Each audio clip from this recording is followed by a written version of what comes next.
Hello everyone, कसे आहात सगळे? तर बघा, आज आपण बघणार आहे पार्ट 2, जे आपल्या कामगार भरती मध्ये आपण जो बघितला होता, माथाडी हमाल अधिनियम 1969, याचा पार्ट 2 मध्ये बघा आपण बघणार आहे तुमचे जे most important of best 50 MCQs आहेत, त्यांचे राहिलेले आपले 25 एमसीक्यूज आहेत आणि एक फ्री मॉक टेस्ट या व्हिडिओ झाल्यानंतर पण तुम्हाला आपल्या अवेलेबल होईल कमेंट सेक्शन मध्ये. तर त्याचे पण मार्क्स तुम्ही किती पडले तुम्हाला ते आपल्या कमेंट सेक्शन मध्ये नक्की कळवा. तर चला चालू करू आपण. सदस्य खालीलपैकी कोणत्या कारणामुळे अपात्र ठरतो? तर जनरली बघा, कोणत्या कारणामुळे, तर जसं जनरली जर बघितलं आपण, तर कलम क्रमांक 9, कलम क्रमांक 9 आणि त्याचा उपकलम 1 मध्ये जनरली जर बघितलं आपण, तर याचा उल्लेख आहे. कोणकोणते आहे? तर दिवाळखोर असल्यास, नैतिक अधपतनाच्या गुन्ह्यात दोषी असल्यास, अस्वस्थ मनस्थिती म्हणजे अनसोल्ड माइंड असल्यास. त्याचं उत्तर आहे कलम क्रमांक 9(1) नुसार वरील सर्व. तर हे गुण जर आपल्या बोर्डाच्या सदस्यामध्ये असेल तर तो अपात्र ठरू शकतो. त्यानंतर बघा, प्रश्न क्रमांक 27, बोर्ड मधील म्हणजेच काय, आपल्या मंडळामधील रिक्त जागा किती दिवसांच्या आत भरली पाहिजे? तर जनरली जर बघितलं आपण, तर कलम क्रमांक 11 नुसार, कलम क्रमांक 11 ही कलम लक्षात ठेवा मित्रांनो. कलम क्रमांक 11 नुसार बोर्ड मधील रिक्त जागा आपल्याला 30 दिवसाच्या आतमध्ये भरावी लागते. त्यानंतर बघा, प्रश्न क्रमांक 28, काय म्हणतो? नियोक्ता किंवा कामगारांकडून देय रक्कम निश्चित करण्याचा अधिकार कोणाला आहे? जनरली जर बघितलं आपण, तर कलम 13 नुसार हा अधिकार बोर्ड किंवा त्याच्या अधिकृत अधिकाऱ्याला असतो. म्हणजेच काय, पर्याय क्रमांक बी याचं उत्तर असेल. नियोक्ता किंवा कामगारांकडून देय रक्कम निश्चित करण्याचा अधिकार बोर्ड किंवा त्याच्या अधिकृत अधिकाऱ्याला असतो. त्यानंतर बघा, जनरली जर बघितलं आपण, प्रश्न क्रमांक 29, काय म्हणतो? देय रक्कम वसूल न झाल्यास, म्हणजे काय, देय रक्कम वसूल न झाल्यास ती कशा प्रकारे वसूल केल्या जाते? म्हणजे कोणकोणते वेगवेगळे स्त्रोत आहेत वसुली करण्याचे? ए, मालमत्ता जप्ती, बी, दिवाणी दावा, सी, जमीन महसूल थकबाकीप्रमाणे आणि डी, फौजदारी कारवाई. तर जनरली जर बघितलं आपण, तर कलम 13(5) नुसार, कलम 13 उपकलम 5 नुसार जनरली जर बघितलं आपण, तर ही जमीन महसूल थकबाकीप्रमाणे आपण काय करू शकतो? की देय रक्कम वसूल करू शकतो. त्यानंतर बघा, प्रश्न क्रमांक 30 काय म्हणतो?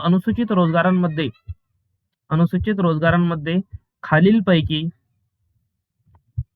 कोणता रोजगार समाविष्ट आहे? मासेमारी उद्योग, मिठागर, कांदा बाजारातील कामे, वरील सर्व. तर जनरली जर बघितलं आपण, तर याचं उत्तर आहे तुमचं वरील सर्व. हे सर्व तुमच्या सेक्शन किंवा आपण जनरली जर बघितली, तर अनुसूचित मध्ये जे 14 आपले वेगवेगळे रोजगार आहेत, त्यामध्ये मासेमारी उद्योग, मिठागर आणि कांदा बाजारातील कामे हे सर्व त्यामध्ये नोंदलेली आहे किंवा हे समाविष्ट आहेत. त्यानंतर बघा, प्रश्न क्रमांक 31, अनप्रोटेक्टेड वर्कर म्हणजेच काय? ऑप्शन ए आहे तुमचं, पर्याय क्रमांक ए, फक्त कायमस्वरूपी कर्मचारी, बी, अनुसूचित रोजगारात कार्यरत होणारा हातकामगार, सी, सरकारी कर्मचारी आणि डी, कंत्राटदार. तर जनरली बघा मित्रांनो, आपण जर बघितलं अनप्रोटेक्टेड वर्कर, तर अनप्रोटेक्टेड वर्कर कोणाला म्हणतो आपण? ज्याचे रोजगार नियमन केलेले नाही. तर हे तुमच्या अनुसूचित रोजगार कार्यरत होणारा कामगार. उत्तर क्रमांक बी, पर्याय ऑप्शन तुमचं बी राहिल्याचं उत्तर, अनुसूचित रोजगारात कार्यरत होणारा हातकामगार हे अनप्रोटेक्टेड वर्कर ज्याला म्हणतो आपण. त्यानंतर बघा, प्रश्न क्रमांक 32, बोर्ड या संज्ञेची व्याख्या कोणत्या कलमात आहे? बोर्ड म्हणजेच काय? मंडळची व्याख्या कोणत्या कलमेअंतर्गत आहे? तर जनरली जर लक्षात ठेवलं आपण, तर बोर्ड या कलमेची व्याख्या तुमच्या कलम 2 आणि उपकलम 1 मध्ये आहे. बोर्ड या संज्ञेची व्याख्या कलम 2 आणि उपकलम 1 मध्ये दिलेली, पर्याय क्रमांक ए. त्यानंतर बघा, प्रश्न क्रमांक 33, कॉन्ट्रॅक्टर या संज्ञेत खालीलपैकी कोणाचा समावेश होतो? बघा, आपण मागच्या व्हिडिओमध्ये सांगितलं होतं मी तुम्हाला, पुढे एक प्रश्न आहे म्हणून. कॉन्ट्रॅक्टर या संज्ञेत, कॉन्ट्रॅक्टर म्हणजेच काय? जो आपला नियुक्त असतो. म्हणजेच काय, या संज्ञेत खालीलपैकी कोणाचा समावेश होतो? मुकदम, बरोबर आहे. मुकदम बी बरोबर आहे. टोळीवाला पण दिलेला आहे बघा. बेर ऍक्ट बघा. त्यानंतर बघा, सब कॉन्ट्रॅक्टर म्हणजेच काय? याचं उत्तर राहील तुमचं वरील सर्व. वरील सर्वांचा आपला काय राहील या संख्येमध्ये, कॉन्ट्रॅक्ट या संख्येमध्ये समावेश राहील. त्यानंतर बघा, आणि याचा कलम जनरली जर बघितला आपण, तर याचा कलम तुमचं बघा कॉन्ट्रॅक्ट या संख्येचा, ते तुम्हाला जनरली कलम 2 मध्ये दिलेले बघा. त्यानंतर प्रश्न क्रमांक 34, शेड्युल्ड एम्प्लॉयमेंटची व्याख्या कोणत्या कलमात आहे? शेड्युल्ड म्हणजे काय? अनुसूचित कामगार. शेड्युल्ड एम्प्लॉयमेंट म्हणजे काय? अनुसूचित कामगारची व्याख्या कोणत्या कलमात आहे? तर याची कलम जनरली जर बघितली आपण, कलम 2 आणि उपकलम 9. कलम 2 आणि उपकलम 9 मध्ये याची व्याख्या आहे. त्यानंतर बघा, प्रश्न क्रमांक 35, बोर्ड मध्ये नियुक्त आणि कामगार प्रतिनिधींची संख्या कशी असते? बोर्ड मध्ये नियुक्त आणि कामगार यांची संख्या कशी असते? तर बघा, कलम 6 आणि उपकलम 4. कलम 6 आणि उपकलम 4. कलम 6 आणि उपकलम 4 नुसार तुमचा जो नियोक्ता असतो आणि कामगार असतो यांची संख्या किंवा कामगार प्रतिनिधी यांची संख्या जी असते समान असते. नियोक्ता आणि कामगार प्रतिनिधी. प्रश्न क्रमांक 35 मध्ये तुमचा कलम 6 आणि कलम 4. त्यानंतर बघा, प्रश्न क्रमांक 36, राज्य शासनाचे प्रतिनिधी मंडळातील एकूण सदस्य संख्येच्या किती भागापेक्षा जास्त नसावेत?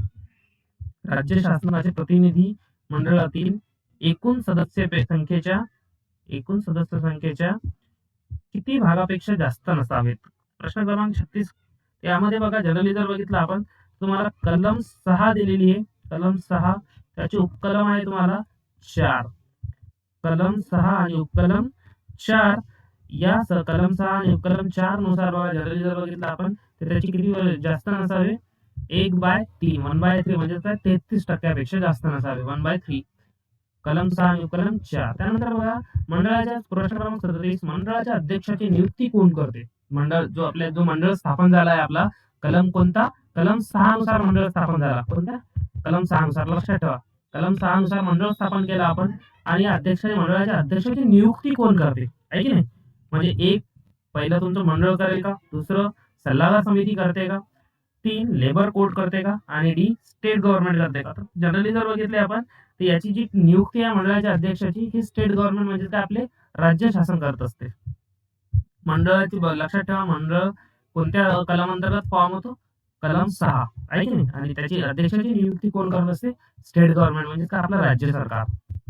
त्यानंतर बघा, प्रश्न क्रमांक 38, सल्लागार समितीमध्ये खालीलपैकी कोणाचे समान प्रतिनिधित्व असते? समान प्रतिनिधित्व कोणाचे असते? तर जनरली बघा, सल्लागार समिती म्हणजे ऍडवायझरी कमिटीमध्ये जनरली जर बघितलं आपण, तर कलम 14(2) नुसार, कलम लक्षात ठेवा, कलम 14 आणि उपकलम 2. कलम 14 उपकलम 2 नुसार तुमचा जो नियोक्ता आहे, कामगार व राज्य विधिमंडळ यांची जी संख्या आहे समितीमध्ये ही समान असते. त्यांचं प्रतिनिधित्व जो आहे तो समान असते. सपोज लक्षात घ्या, नियोक्ते तुमचे 2 असतील, कामगार बी तुमचे त्यामध्ये 2च राहतील, आणि राज्य विधिमंडळ मधले बी तुमचे मेंबर किती राहतील? 2च राहतील. म्हणजे काय? यांची समान संख्या. कोणत्या कलमांतर्गत? कलम 14 आणि उपकलम 2. कलम 14 आणि उपकलम 2 नुसार. लक्षात ठेवा.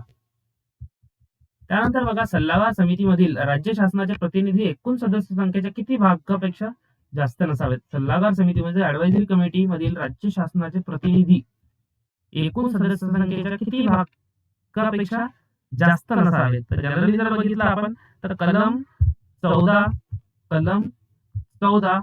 आणि उपकलम 2. कलम 14 आणि उपकलम 2 नुसार आपल्या प्रतिनिधी एकूण सदस्य संख्येच्या 1/4 म्हणजे काय? पर्याय क्रमांक सी, 1/4 पेक्षा जास्त नसावेत.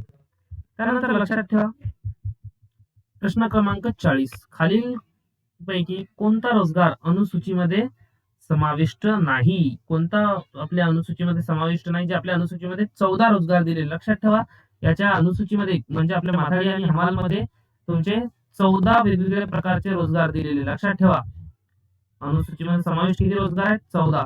तर यामध्ये जनरली जर बघितलं आपण, तर तुमच्या लोखंड पर्याय क्रमांक ए, लोखंड व पोलाद बाजार. पर्याय क्रमांक 2, कापड व कापूस बाजार. पर्याय क्रमांक 3, गोदी आणि वरील सर्व. तर जनरली लक्षात घ्या, हे सर्व जे आपले रोजगार आहे हे आपल्या अनुसूचीमध्ये समाविष्ट आहेत. तर या 14 मध्ये यांचा पण वरच्यांचा उल्लेख होतो. तर लक्षात ठेवा, हे 14 जे आपल्या अनुसूचीमध्ये 14 वेगवेगळे रोजगार आहेत. या 14 वेगवेगळ्या रोजगारांचा आपल्याला माहिती असणं गरजेचं आहे. बघा मित्रांनो, हे जर तुम्ही लक्षात ठेवले चांगल्या प्रकारे तर तुम्हाला याचा खूप फायदा होईल. तर बघा, त्यानंतर आपण जर बघितलं तर प्रश्न क्रमांक 41. नेक्स्ट प्रश्न बघू आपण.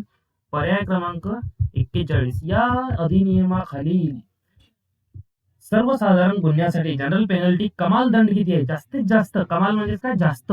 या अधिनियमाखालील सर्वसाधारण गुन्ह्यासाठी जास्त दंड किती आहे? तर जनरली जर बघितले आपण तर कलम 27 नुसार, कलम 27 लक्षात घ्या, कलम 27 नुसार याला जास्तीत जास्त दंड तुमचं 500 रुपये म्हणजे पर्याय क्रमांक बी असू शकतो.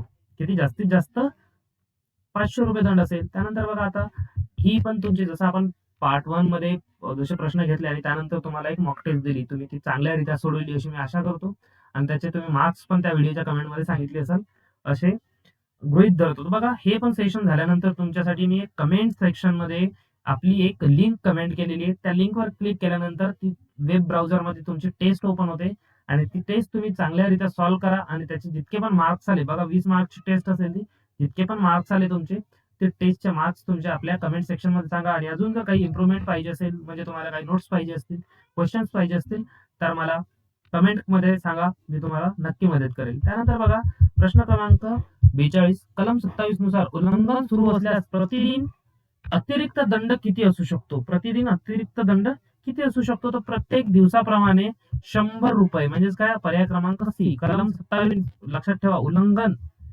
कलम क्रमांक 27, दंड आकारण्याची कलम लक्षात ठेवा, कलम 27. टीसीएस चा फेवरेट क्वेश्चन आहे हा. त्यानंतर बघा, प्रश्न क्रमांक 43. मंडळाच्या कामकाजाची चौकशी करण्यासाठी व्यक्तीची नियुक्ती कोण करतो? मंडळाच्या कामकाजाची चौकशी करण्यासाठी व्यक्तीची नियुक्ती कोण करत असतो? तर जनरली लक्षात घ्या, कामकाजाची चौकशी करण्यासाठी व्यक्तीची नियुक्ती कोण करतो? तर जनरली तुमचे कलम दिलेले बघा, मला आठवते कलम क्रमांक 23. कलम क्रमांक 23 नुसार कामकाजाची चौकशी मंडळाच्या करण्यासाठी राज्य शासन करत असतो नियुक्ती. नियुक्तीची कलम लक्षात ठेवा. मंडळाची चौकशी करण्यासाठी जो व्यक्तीची नियुक्ती कलम क्रमांक 23 नुसार राज्य शासन करते. आणि जो अजून एक लक्षात ठेवा, कलम क्रमांक 15 नुसार जो आपला निरीक्षक असतो त्याची नियुक्ती होत असते. आणि बोर्ड जो मंडळ आहे आपला, मंडळाची स्थापना कलम क्रमांक 6 नुसार होते. तर मित्रांनो, हे 3 कलम चांगल्यारीत्या लक्षात ठेवा. मंडळाची स्थापना कलम क्रमांक 6 नुसार, त्या निरीक्षकाची कलम क्रमांक 15 नुसार, आणि तुमच्या मंडळाच्या कामकाजाची चौकशी करण्यासाठी जो व्यक्तीची नियुक्ती राज्य शासन करत असते त्या व्यक्तीची कलम क्रमांक 23 नुसार. हे 3 कलम खूप चांगल्या रीतीने करा. तुम्हाला हे व्हिडिओ आवडल्यास नक्की मदत करा, म्हणजे मला पण मदत होईल माझं चॅनल ग्रो करण्यासाठी. त्यानंतर बघा, प्रश्न क्रमांक 44. काय म्हणतो? मंडळ बरखास्त म्हणजे काय? सुपरसीड करण्याचा अधिकार कोणाला आहे? तर जनरली बघा, जो कलम क्रमांक 24 दिलेला आहे आपल्याला, त्या कलम क्रमांक 24 नुसार मंडळ बरखास्त करण्याचा अधिकार आपल्या राज्य शासनाला आहे. कोणाला आहे? राज्य शासनाला. लक्षात ठेवा. त्यानंतर बघा, प्रश्न क्रमांक 45. मंडळ बरखास्त केल्यानंतर किती कालावधीत त्याची पुनर्रचना करणे अपेक्षित आहे? सपोज कन्सिडर करा, एखादं मंडळ बरखास्त केलं आपल्या राज्य शासनानं कलम क्रमांक 24 नुसार, तर तो परत किती महिन्यामध्ये आपल्याला रिवाईव्ह करता येते किंवा किती कालावधीत त्याला पुनर्रचना करण्यात येते? तर हे जनरली बघा, तुमचं 12 महिन्याच्या आतमध्ये, 12 महिन्याच्या आतमध्ये. आणि याचं हे पुनर्रचना करण्याचा अधिकार तुम्हाला कलम क्रमांक 24 चा उपकलम 1 देतो. कलम क्रमांक 24 चा उपकलम 1 नुसार हा आपल्या राज्य शासनाला राईट्स आहेत त्याचे परत मंडळ स्थापन करण्याचे. त्यानंतर बघा, प्रश्न क्रमांक 46. अनुसूचीमध्ये नवीन रोजगार समाविष्ट करण्याचा अधिकार कोणाला आहे? अनुसूचीमध्ये नवीन रोजगार जे आपले 14 आहे बघा, अनुसूचीमध्ये किती रोजगार आहेत आपले? 14. त्यानुसार रोजगार समाविष्ट करण्याचा अधिकार कोणाला आहे? तर जनरली जर बघितलं आपण, हा अधिकार तुमच्या राज्य शासनाला असतो, म्हणजे काय? स्टेट गव्हर्नमेंटला असतो. आणि हे तुमच्या कलम क्रमांक 26 मध्ये दिलेले. कलम क्रमांक 26 नुसार राज्य शासनाला अनुसूचीमध्ये नवीन रोजगार समाविष्ट करण्याचा अधिकार राज्य शासनाला आहे. कलम क्रमांक 26 लक्षात ठेवा. त्यानंतर बघा, नियम, रूल्स, कायदे बनवण्याचा अधिकार कोणाला आहे? जनरली बघा, जे नियम बनवण्याचा अधिकार तुम्हाला कलम 28 नुसार आपल्या राज्य शासनाला आहे. कोणाला आहे? राज्य शासनाला, म्हणजे काय? State government. पर्याय क्रमांक सी, कलम 28. त्यानंतर लक्षात घ्या प्रश्न क्रमांक 48.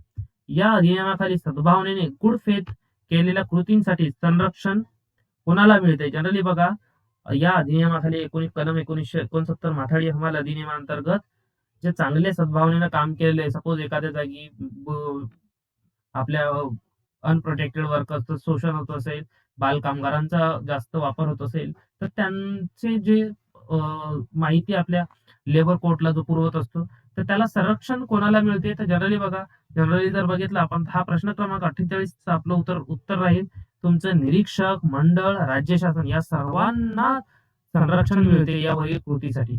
यानंतर बघा, हे कोणत्या कलमामध्ये आहे? तुमच्या कलम क्रमांक 27A, कलम क्रमांक 27A नुसार लक्षात ठेवा. त्यानंतर बघा प्रश्न क्रमांक 49.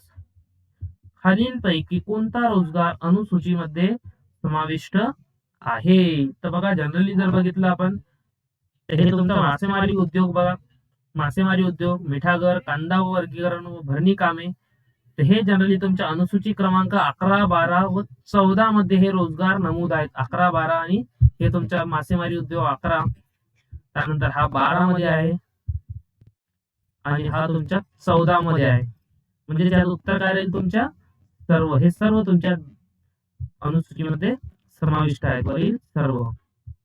त्यानंतर बघा प्रश्न क्रमांक 50. महाराष्ट्र माथाडी हमाल व इतर हातकामगार रोजगार नियमन व कल्याण अधिनियम 1969चा मुख्य उद्देश कोणता आहे? बघा काय म्हणते, उद्योगांना आर्थिक मदत करणे, कर संकलन वाढवणे, असुरक्षित कामगारांचे रोजगार व नियमन कल्याण, नवीन कारखाने चालवणे. तर याचं काय?